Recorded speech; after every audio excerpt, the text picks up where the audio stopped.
Stay connected. Make sure you hit the subscribe button.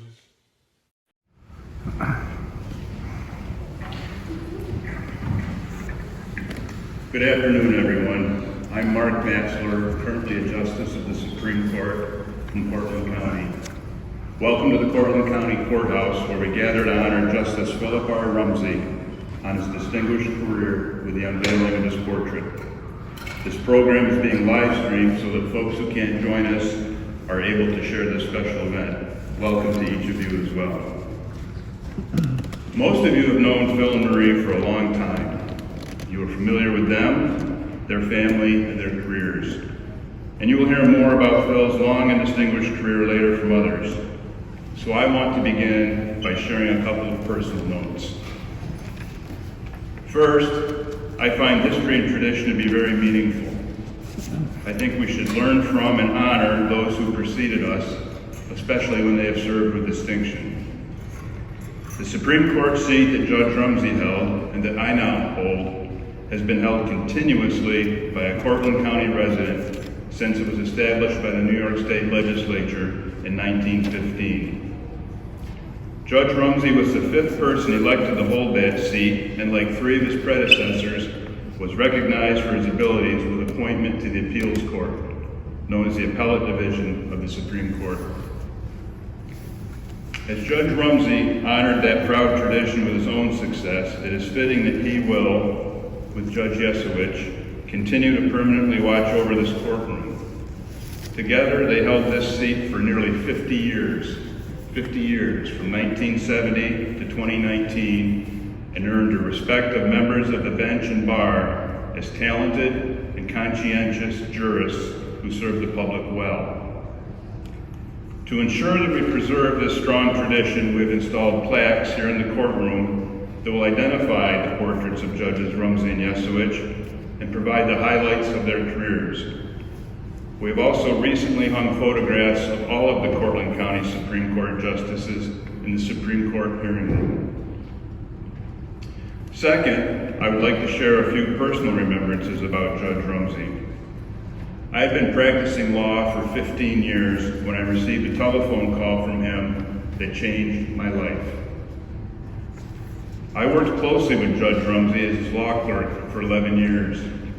It's a tremendous privilege and an honor to work with a highly regarded Supreme Court justice in doing the work of the court, helping to decide cases that affected people's lives. I also saw firsthand Judge Rumsey's dedication to ensuring that every person had the opportunity to have his or her case fully heard, and that the law and the rules of grammar were correctly applied every time. My experiences with Judge Rumsey prepared me to seek his seat when he retired, and he enthusiastically supported my candidacy. I am grateful for the opportunities that he provided to me, the example he set, his counsel, and his enduring friendship. I would now like to introduce our next speaker, Catherine Bertini, a lifelong friend of Judge Rumsey and his classmate in the Cortland High School class of 1967, a class that is well represented today. Kathy has had her own illustrious career, and with Judge Rumsey, was an inaugural member of the Cortland High School Wall of Fame. Kathy led the efforts to raise the funds necessary to commission the portrait. I'm grateful for her commitment and her success. Please join me in thanking Kathy as we welcome her to the podium.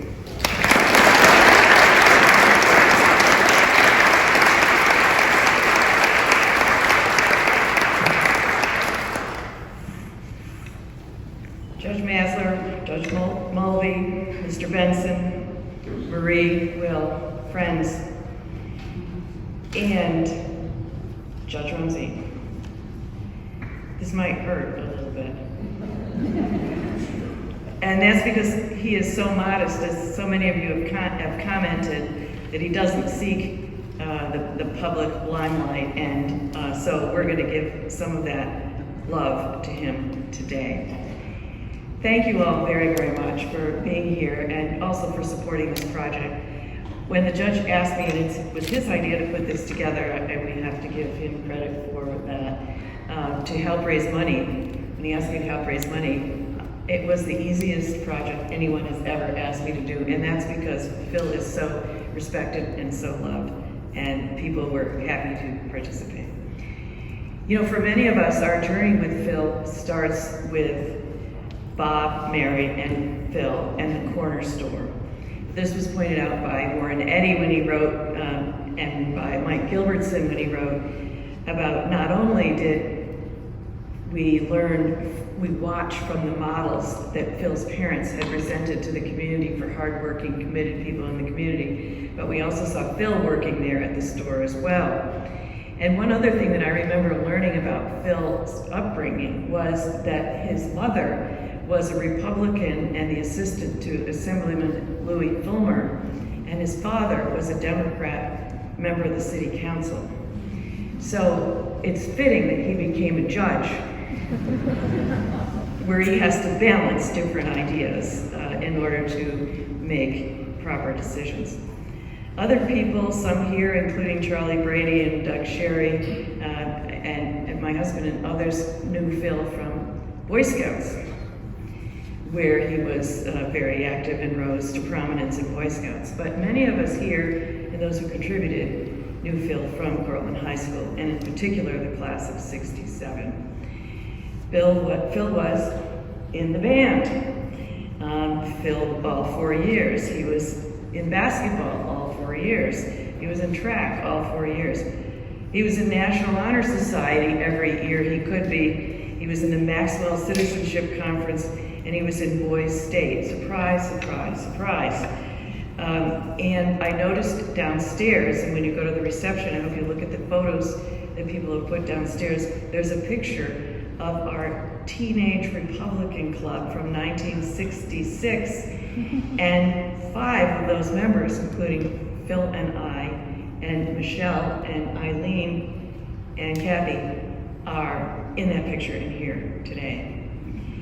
It's not surprising that the class of '67 voted Phil to be the most likely to succeed.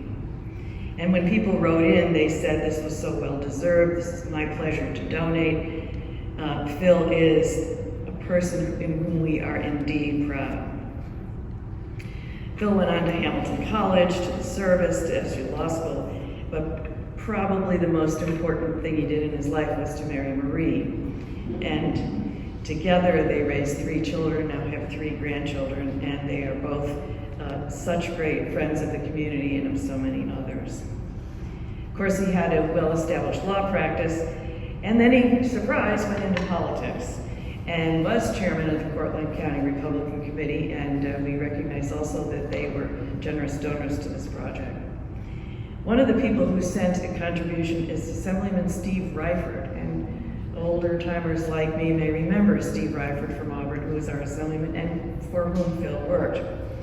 He said, "Please give my regards to Phil and Marie and to anyone who might remember me." So regards from Steve, now a Hawaiian. Senator Seward was one of the people that Phil worked for, as did, as I understand, Judge Mulvey, and he also was supportive of this project.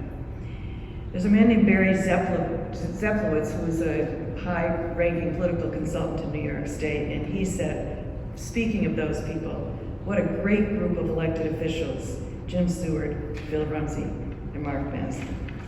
He certainly is right. When we shift to the community, many people are here from the community. Many people have seen the judge's work in the community, and they've worked with him, whether it is through Rotary, through the hospital, through work with the college, of course Marie's work on the college council, through his church, through helping to found the home store on Main Street years ago, and many, many other times. And people who say things like Jane Snell saying, "I'm pleased to see our friend honored in this way." And David and Ellen Hummus, who said, "What a wonderful idea." And Steve Defoe, who said, "With pleasure, I support this project." We have the Crown City Brass, beautiful music today. Phil is a member of the Crown City Brass, but he's also a member, and he's also a member of the Old Timers Band, a loyal member who goes to rehearsals when pre-COVID every single week. And some of the nicest notes came from members of the Old Timers Band, and I see Ed Over, who was our conductor for many years here. He's so outstanding. He's such a special person to so many of us. He's deserving of this honor. He's very deserving of this honor. He's a great guy. And from Jim Braden, what a great honor for such a good and pleasant gentleman who always found the heroic in the common man. A wonderful tribute to Phil, said Jeff Dovey. And his colleagues, I'm sure we'll hear more about them later, and they are not people with whom I directly work, but Vicki Graffio, who was a member of the highest court in the state, the New York State Court of Appeals, wrote that this is a lovely tribute to Phil and in the courthouse, and I'm so glad that his portrait will hang near that of Paul Yesowich. To John Curran, who said he served with Phil and that he is most deserving of this honor. And to Bob Mayberger, who said nobody deserves an honor like this more than Judge Rumsey. Give him my best. Well, Judge Rumsey, you gave this community and continue to give this community your best. You give your friends your best. You give your family your best. You give and gave the people of the state of New York your best. And your best was tops. This community is here to give you our best. Thank you and congratulations.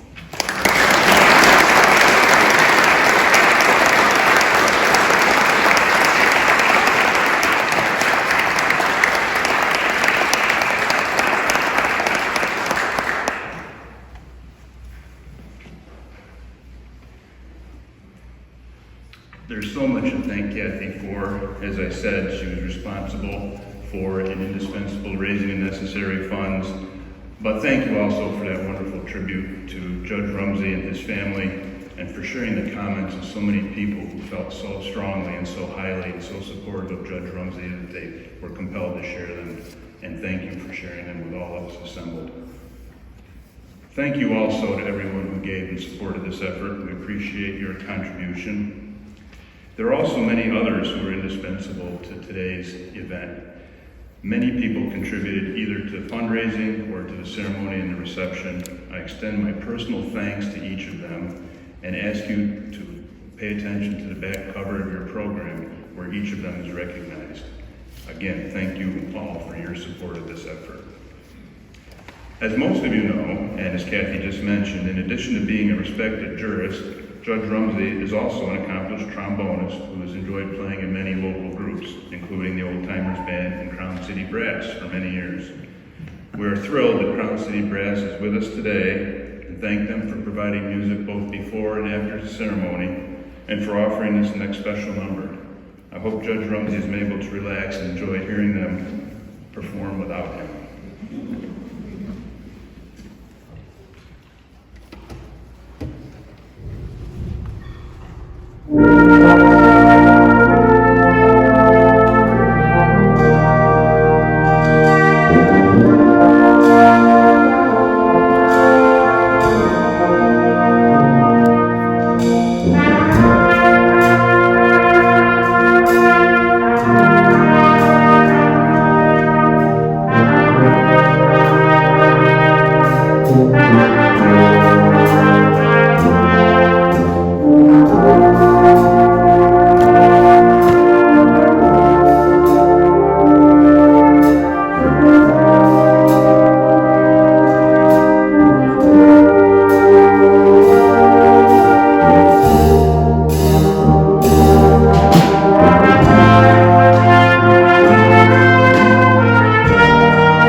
Thank you. Thank you, Councilor Brass, for that beautiful tribute to our nation, the United States of America.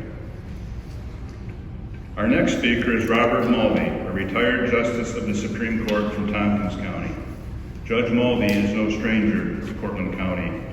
He has appeared in this very courtroom on numerous occasions and before both Judges Rumsey and Yesowich. It is striking that the careers of Judges Rumsey and Mulvey had many parallels. Before joining the bench, they were both engaged in the private practice of law. Both served as assistant district attorneys. Both worked in the county attorney's office and as legislative counsel in the New York State Senate with Senator Jim Seward, and both served as county Republican chairman. Judge Mulvey served as a Supreme Court justice for nearly 20 years, and a highlight for Judges Rumsey and Mulvey was serving together as colleagues at the Appellate Division 3rd Department, with Judge Mulvey being the first justice from Tompkins County to ever be appointed to that court. Please join me in welcoming Judge Mulvey.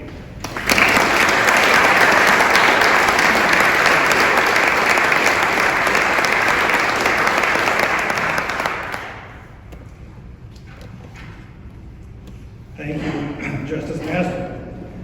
It is such an honor to participate in this wonderful event and to pay tribute to a man I consider not only a close friend, but a respected judicial mentor and colleague, for I will always have the highest admiration. But listening to that introduction, me, it just dawned on me that our careers have been so similar. We crossed paths as attorneys, and then later I appeared before him in many cases in Cortland and Ithaca, and our careers became intertwined.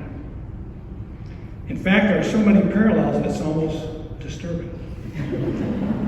It's as if Phil foresaw my career and how it would unfold, and then went about doing it himself first.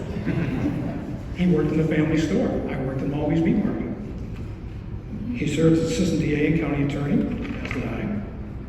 He preceded me as counsel to Senator Seward, and I will say, I can speak for Jim, or speak for Phil, he was an indispensable role model for conscientious public service and integrity for both of us. We were both elected and re-elected to the bench without any opposition, essentially by universal acclamation. Oh, I'm sorry, that was me. You in fact faced some vigorous opposition. I think you came in first. But as trial judges, our decisions were occasionally appealed and sometimes reversed by confused and misguided appellate. But you led the way on that, thank you. And finally, he retired only a year before me, and he and Marie bought a Florida home in the same neighborhood where I would ultimately buy a house. I don't know how that happened. And we both moved to Florida for the same reason, to escape the wreckage caused by our decisions here. But let me say something about a fantastic judicial career.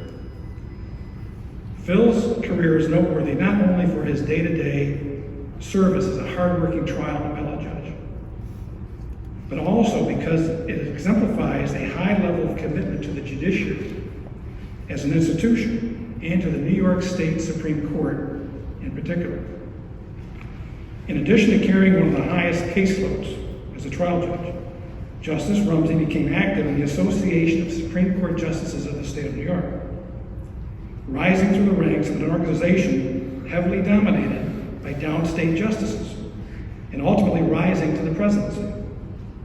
Now, that organization was dedicated to preserving the legacy of New York's oldest and most influential court, the New York State Supreme Court, dating back to colonial days.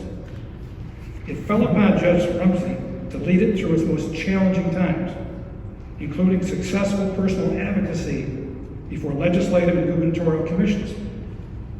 And for that success, he received that organization's highest award.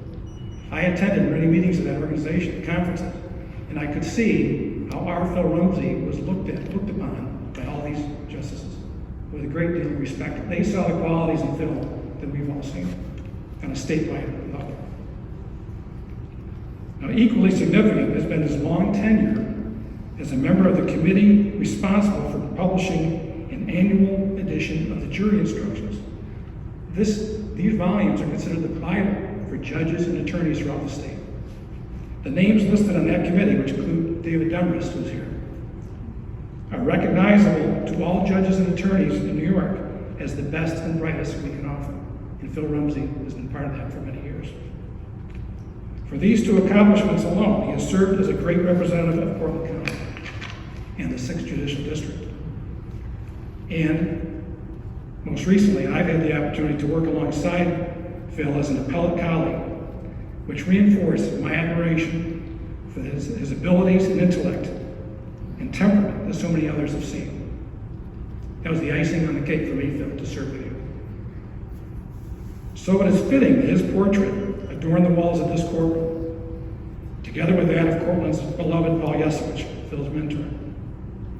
This great American tradition of painted judicial portraits ensures the decorum and dignity of our courtroom and commands the respect of all present for the rule of law and for the application and pursuit of equal justice before the law, the cornerstones of American liberty. This portrait ensures that future generations will know something about one of Cortland's and one of New York State's finest jurors, and will strengthen their ties to the past, and will ensure Justice Rumsey's legacy to those future generations. Thank you.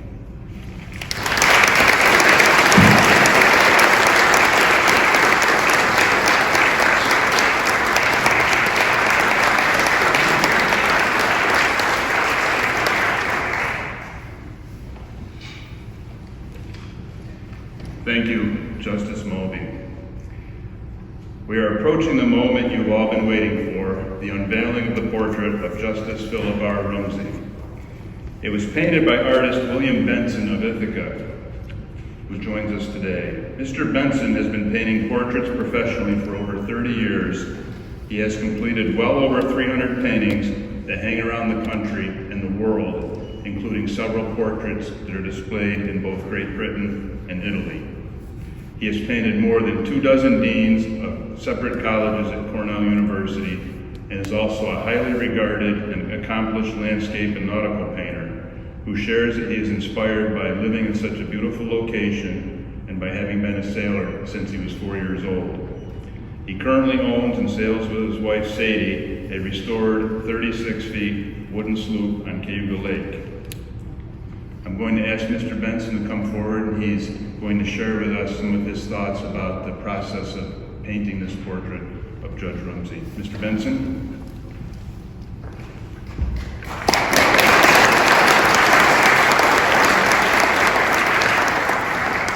I first want to say how absolutely honored I am to be a part of this celebration of Judge Rumsey and the unveiling of this portrait. I don't have any prepared remarks, so right off the cuff, I'm going to give you a couple of anecdotes of what it is like to go through the portrait process.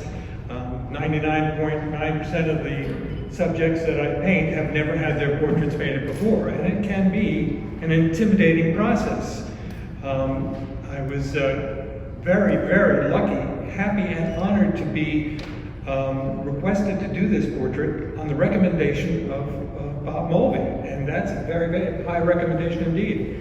And so when I got to the courthouse to start this process, I told both Phil and Marie that I'd try to make it as painless as possible. I'm trying to put everyone at ease. I want to see them in their best light.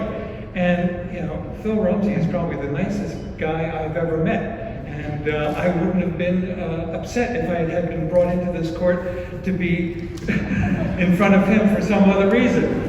But both of them made the process very, very comfortable. I tried to make it for them. For me, it was months, days, and hours of excruciating anxiety. Because it always is for a portrait painter. The first thing you've got to know, if you're the subject, is you better be nice to your painter so that things are going to come out as well as they possibly could. And we, through sketches, compositional sketches and oil sketches, we came down to the final composition, which you'll see here. And then we had a final sitting at my studio a few months back, just to touch up a couple of things, perhaps eye color, this and that. And I want to tell you that the very key reason this portrait is a success for me and for Bob is because of the help of Marie.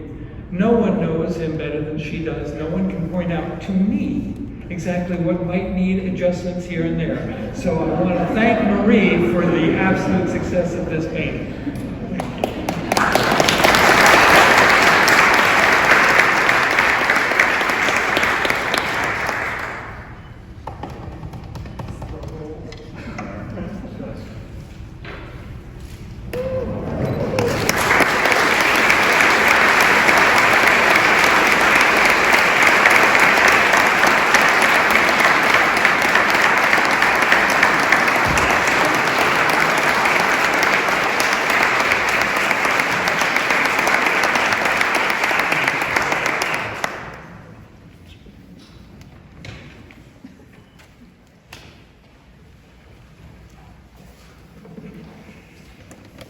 Well, over the years in this room, I've been able to generally control my emotions.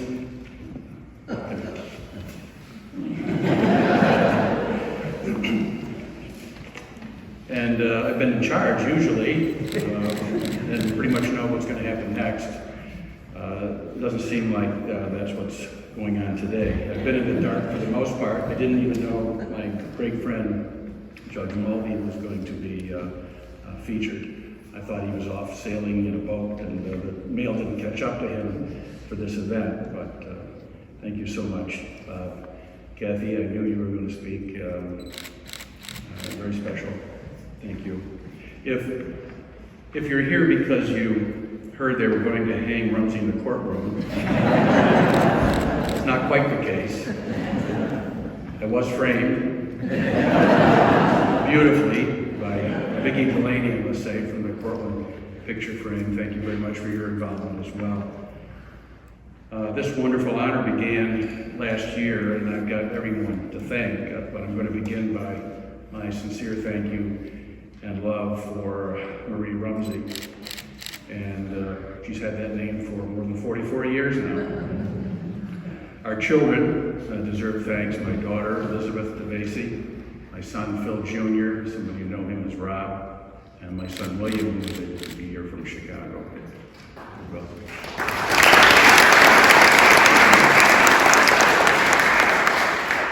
I know there are some who began work on this project even before I knew about it. Justice Mark Massler, Bernice Potter Massler, thank you very, very much for all your work.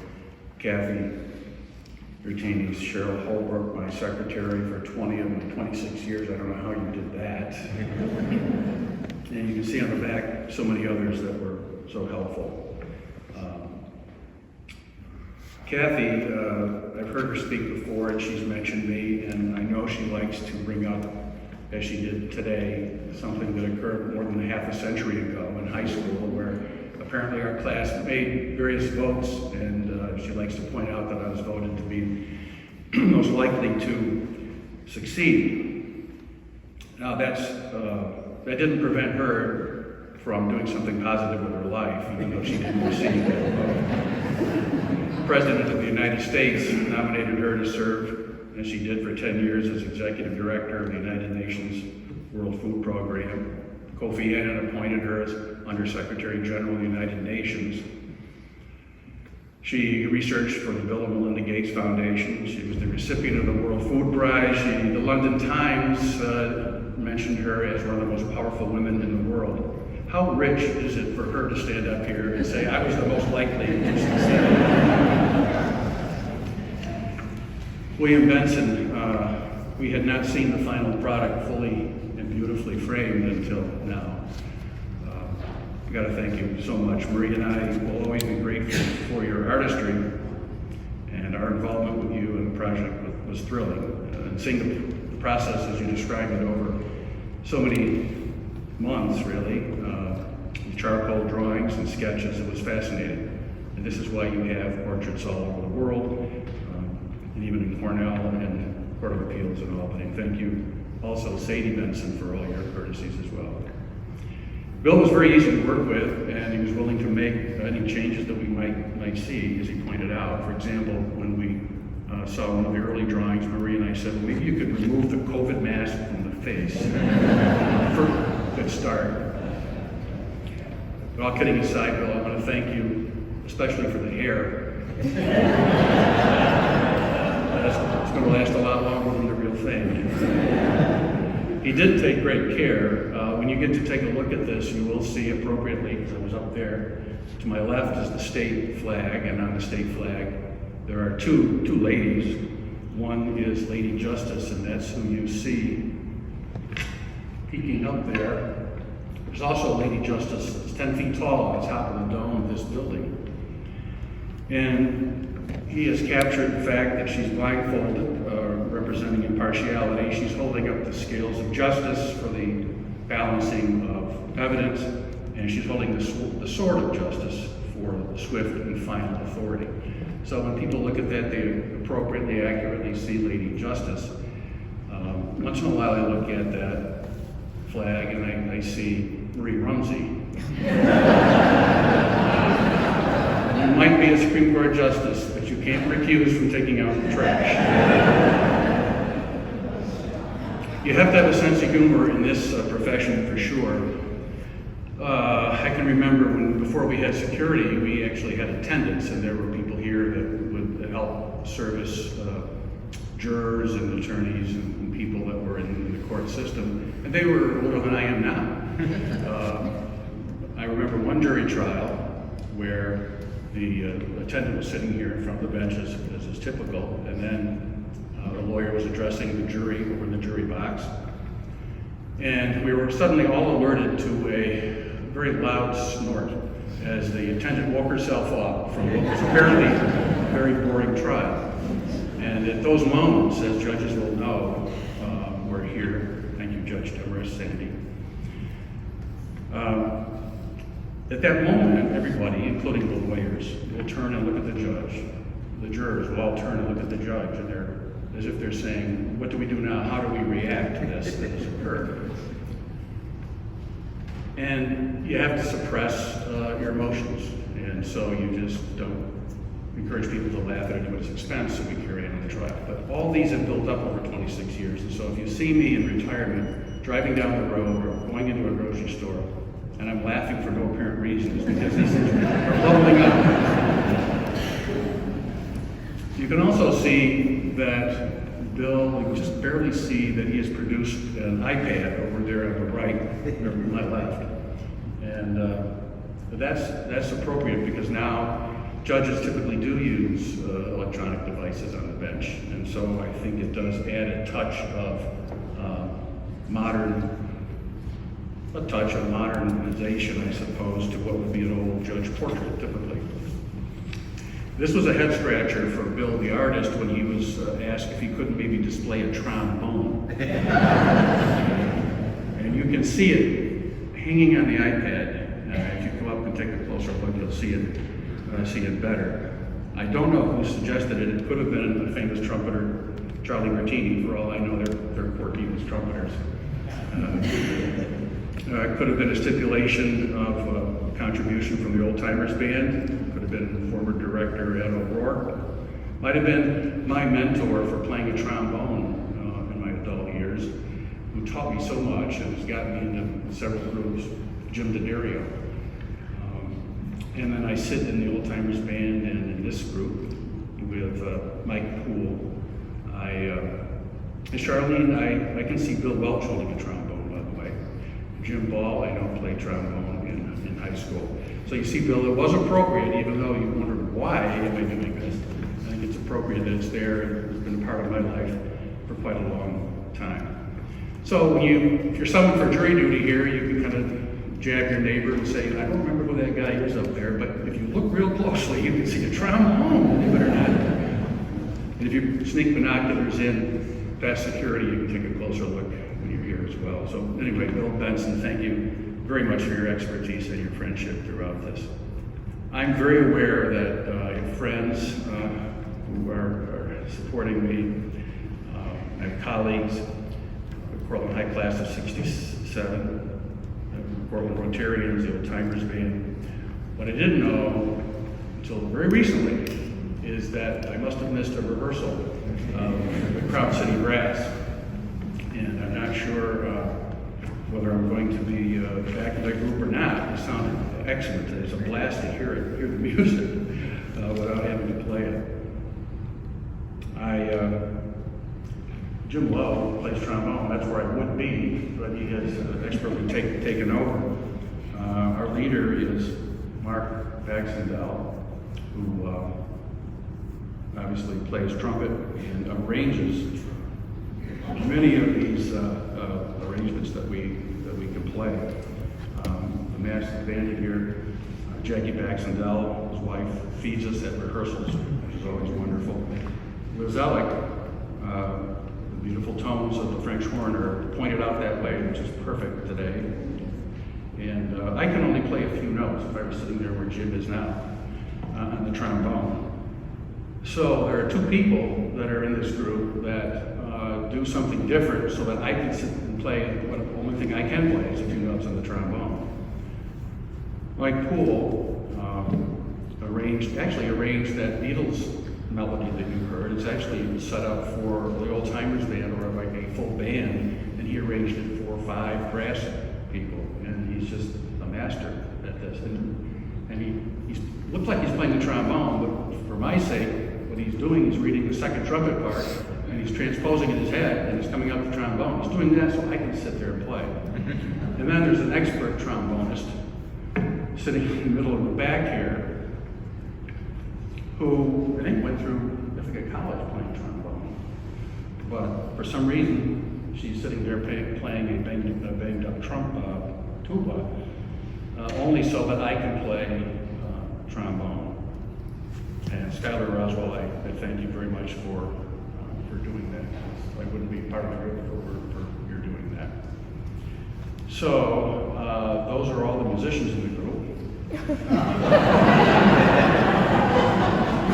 I always get a county judge to beat on the drums. Judge David Alexander.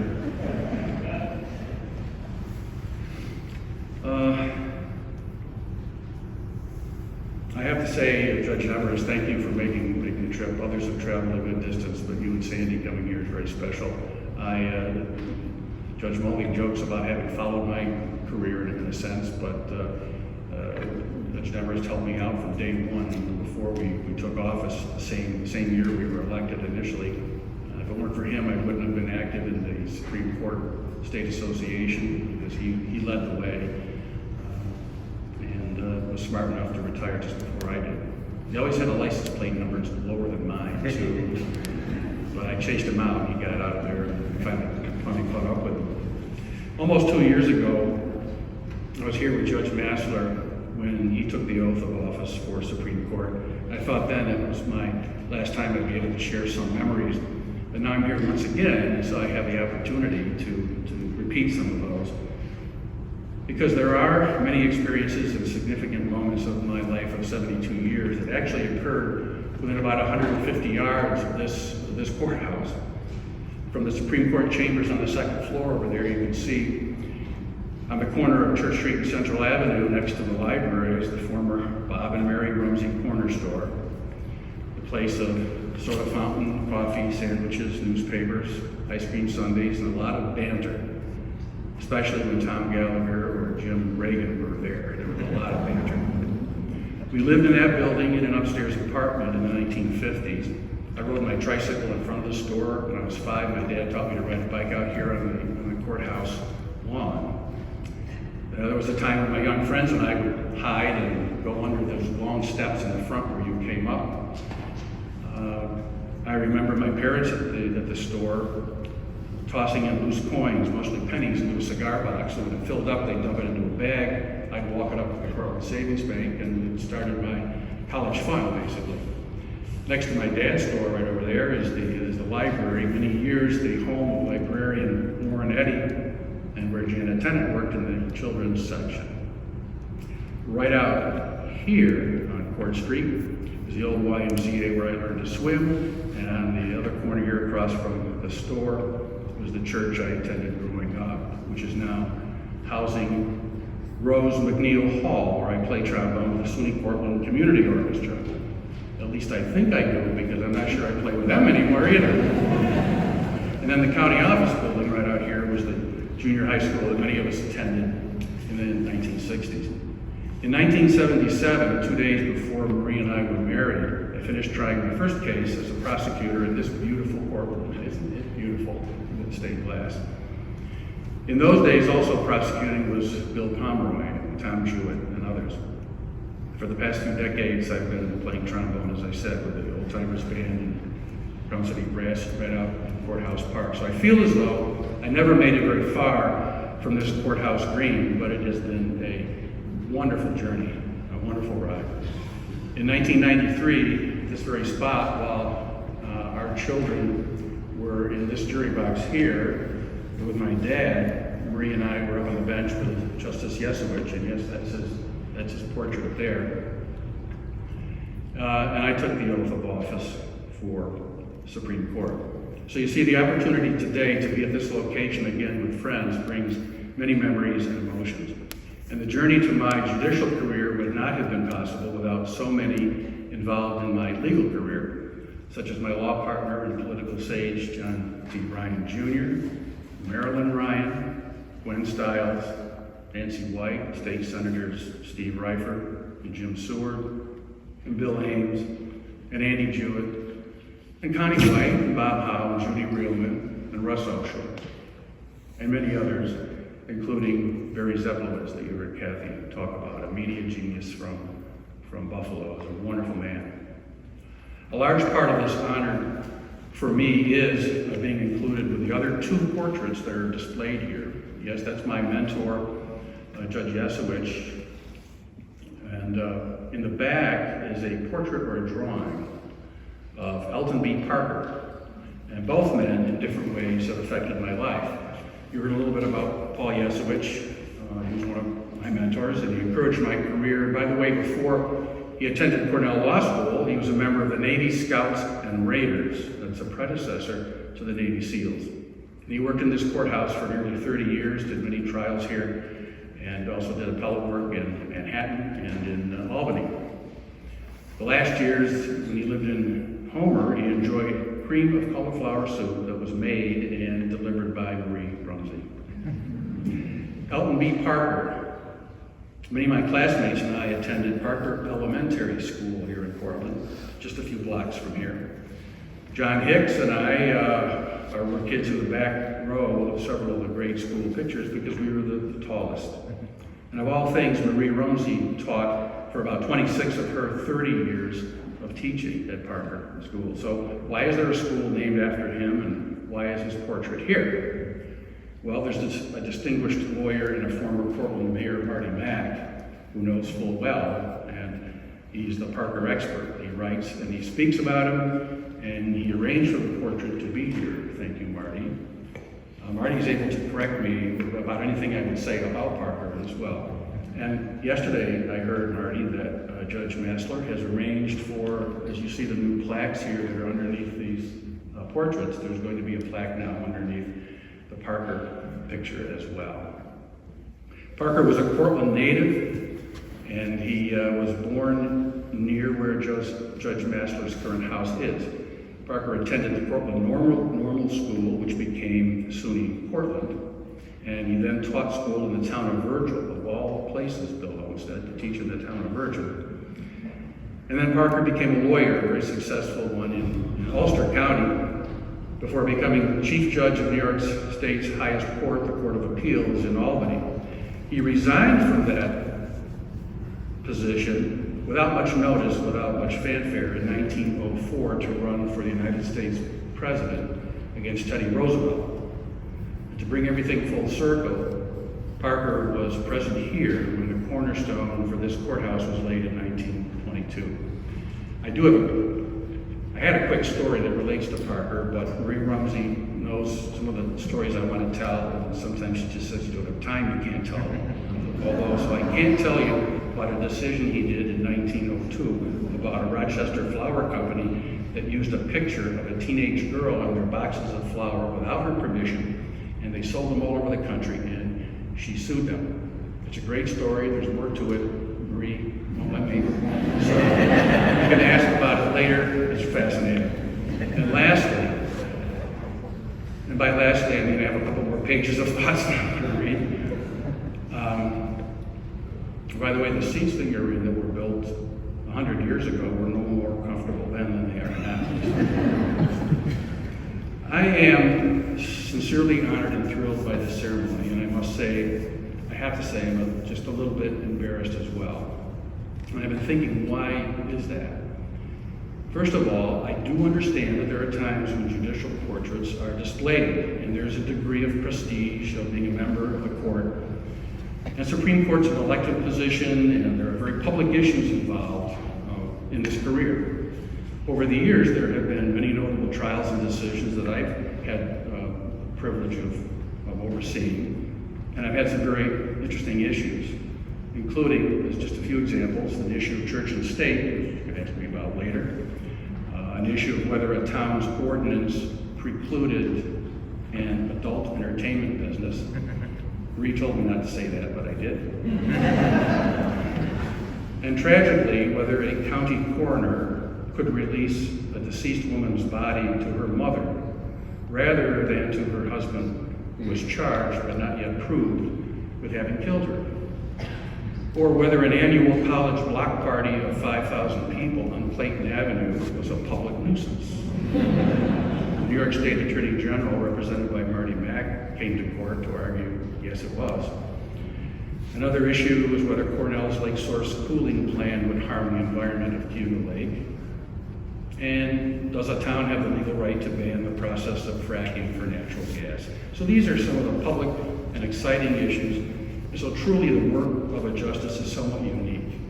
And there are heartwarming public ceremonies that we do, naturalization ceremonies that we've held right in this room for new United States citizens and their families from dozens of countries. We arrange for music, a cappella singers, violin players from Cortland High School, and special speakers to honor their occasion. Pastor Rick Coles was one of the ones who provided an invocation at one point. Over the years, we invited Hassan Webby, who spoke every time, having come from Lebanon, raised a beautiful family, successful person, elected official, always told great stories that were well received by the new citizens. We'd have Kathy Bertini come speak. Maybe she's not the most likely to succeed, but she was very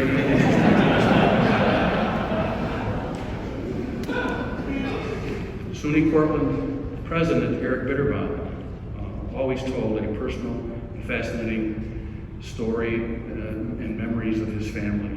And Eric, I assume that every fall when you go to vote, you still wear a coat and tie. Is that okay? We heard from advice columnist Amy Dickinson. We heard from Congressman Sherry Bowler, State Senator Jim Seward. In Tompkins County, we heard once from the famous astronomer Carl Sagan.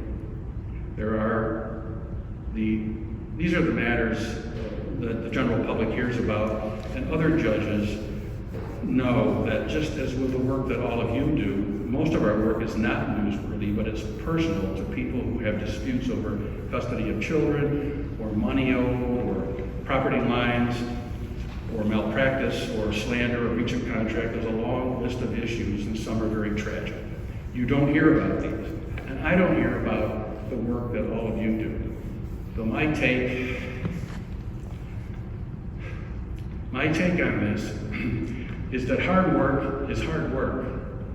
All of you perform difficult tasks, and represented in this room right here are at least one farmer, lawyer, teacher, nurse, doctor, minister, engineer, real estate broker, banker, police officer, accountant, electrician, secretary, court reporter, foster parent, watch repair expert, and others. You all work hard, and you go home and you be the best citizens you can be, and I just did the same thing. And in this way, we all make a difference in the lives in our community. I don't feel I've done anything different from all of you, and that's the reason that there's a bit of unease for something like this. But they do hang portraits here, and make no mistake, this is amazing. I'm honored, I'm thrilled, and I'm happy today, and I thank you all for making the effort to be here and making this a very memorable day for Marie and for me. Thank you very, very much.